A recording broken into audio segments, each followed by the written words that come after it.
جربتوا قبل كده الحرنكش في السلطة؟ لو بتحبوا سلطة الفراولة بالجرجير العادية جربوا دي هتعجبكوا قوي.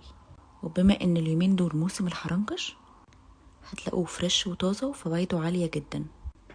بنقشر الحرنكش ونغسله عشان نشيل اي تراب.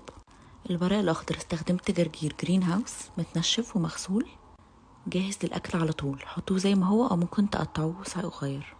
زودوا عليه الجبنة اللي بتحبوها، انا زودت جبنة بيضة، اي نوع جبنة هيمشي مع السلطة دي حلوة قوي. وبعدين زودت الحرنكش، يستحسن تقطعوه نصين عشان يدخل في الشوكة. ضيفوا المكسرات اللي بتحبوها، انا زودت هنا عين جمل علشان يدي السلطة طعم مقرمش. والدريسنج بسيط جدا، دبس رمان ادى للسلطة مزازة وحلاوة، فالمكونات كلها بقت بتكمل بعض. زودت رشة جبنة بارميجان من فوق، لو مش عندكم مفيش مشكلة. وبكده السلطة بقت جاهزة، خفيفة وصحية وسريعة وما بتاخدش وقت خالص. جربوها ان شاء الله تعجبكم، مش هتندموا. قولولي جربتوا نوع الجبنة ايه. وشربت معاها البنجر بتاع كل يوم، المرة دي عملته بالفراولة. جربوها بالهنا والشفا.